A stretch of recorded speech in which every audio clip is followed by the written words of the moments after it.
En este video hablaré del Imperio Bizantino. Bueno, como vimos en clase, el Imperio Bizantino se podría decir que se asentó en el mar Mediterráneo. Fue en el siglo IV cuando el emperador romano Constantino la había rebautizado como Constantinopla, convirtiéndola en el segundo capital de su imperio. El Imperio Romano de Occidente defendiendo Europa de las invasiones orientales de los persas, árabes y turcos. Los bizantinos perduraron porque Constantinopla estaba bien defendida por murallas y podía ser abastecida desde el mar. En el cenit de su esplendor, a mediados del siglo VII, los bizantinos habían recuperado gran parte de los territorios del antiguo imperio, excepto la península ibérica, la Galia y Gran Bretaña. Los bizantinos también mantuvieron el control sobre Siria, Egipto y Palestina, aunque a mediados del siglo VII lo habían perdido ante los árabes. Desde entonces, su imperio consistía principalmente en los Balcanes y la Turquía actual. El primer gran emperador bizantino fue Justiniano, su ambición era restaurar el antiguo imperio romano, lo que estuvo casi a punto de lograr. Su instrumento fue Belisario, el gran general de la época, quien agrandó el imperio por los 4 puntos cardinales, derrotando a los persas por el este, a los vándalos en el norte de África, a los ostrógodos en Italia y a los búlgaros y eslavos en los Balcanes. Además de sus campañas militares, Justiniano sentó las bases de su futuro imperio al establecer un fuerte sistema administrativo y legal. También fue un defensor del cristianismo. Bueno, pues como podrán ver, este es el escudo bizantino.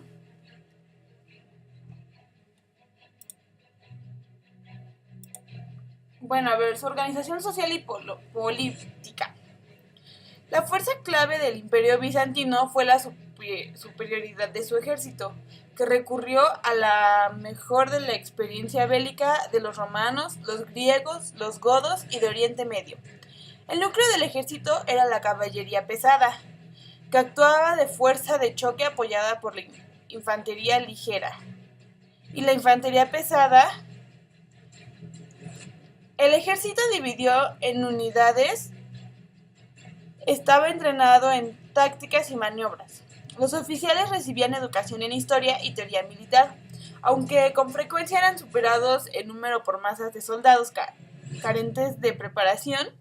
El ejército bizantino prevalecía gracias a tácticas inteligentes y a una buena disciplina. Una red de espías y agentes secretos que filtraban información acerca de los planes de los enemigos reforzaba al ejército, permitiendo utilizar el soborno u otras formas de desviar al enemigo. Su organización social y política.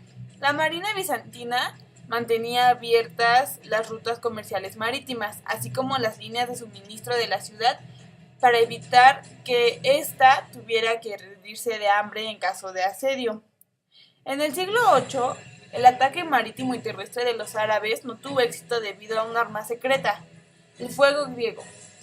Esta arma química, cuya composición se desconoce en la actualidad, era una especie de líquido de napalm que podía ser rociado con una manguera. El fuego griego provocó la destrucción de la marina árabe.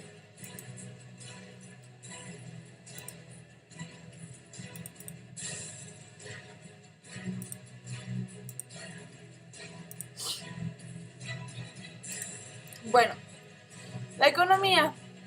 Como en el resto del mundo en la Edad Media, la principal actividad económica era la agricultura, que estaba organizada en latifundios en manos de la nobleza y el clero. Cultivaban los cereales, frutas, las hortalizas y los otros alimentos vegetales. La principal industria era la textil, basada en talleres de seda estatales, que empleaban a grandes cantidades de operarios.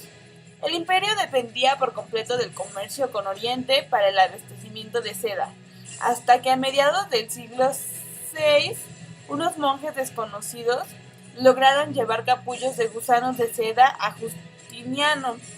El imperio comenzó a producir su propia seda, principalmente en Siria, y su fabricación fue un secreto celosamente guardado y desconocido en el resto de Europa hasta al menos el siglo XII. Hay que destacar la gran importancia del comercio. Por su situación geográfica, el Imperio Bizantino fue un intermediario necesario entre Oriente y el Mediterráneo, al menos hasta el siglo VII, cuando el Islam se apoderó de las provincias meridionales del imperio. Bueno, la religión y la cultura. En los orígenes del Imperio Bizantino existió una situación de diglosía entre el latín y el griego. El primero era la lengua de la administración estatal, en tanto que el griego era la lengua hablada y el principal vehículo de expresión literaria. La iglesia y la educación utilizaban también el griego. A esto debe añadirse que algunas regiones del imperio empleaban otras lenguas, como el arameo y su variante el siriaco, en Siria y Palestina, y el copto en Egipto. Uno de los rasgos más característicos de la civilización bizantina es la importancia de la religión del estamento eclesiástico en su ideología oficial. Iglesia y Estado, emperador y patriarca se identificaron progresivamente, hasta el punto de que el apegeo a la verdadera fe fue un importante factor de cohesión política y social del Imperio Bizantino, lo que no impidió que surgieran numerosas características heréticas. Por lo que la maestra nos explicó, la religión en el bizantino era cristiano. Y bueno, esta es la Santa Sofía. Es la mayor muestra de la arquitectura bizantina. A mí me gusta mucho, se ve muy bonita. Bueno, la decadencia. Durante el siglo VII y VIII, los árabes invadieron Egipto, Oriente Medio, el norte de África y España, despojando para siempre al Imperio Bizantino de esos territorios. La victoria de los turcos en Manzikert en el año 1071 tuvo como consecuencia la devastación de Asia Menor, principal fuente de cereales, ganado, caballos y soldados del imperio.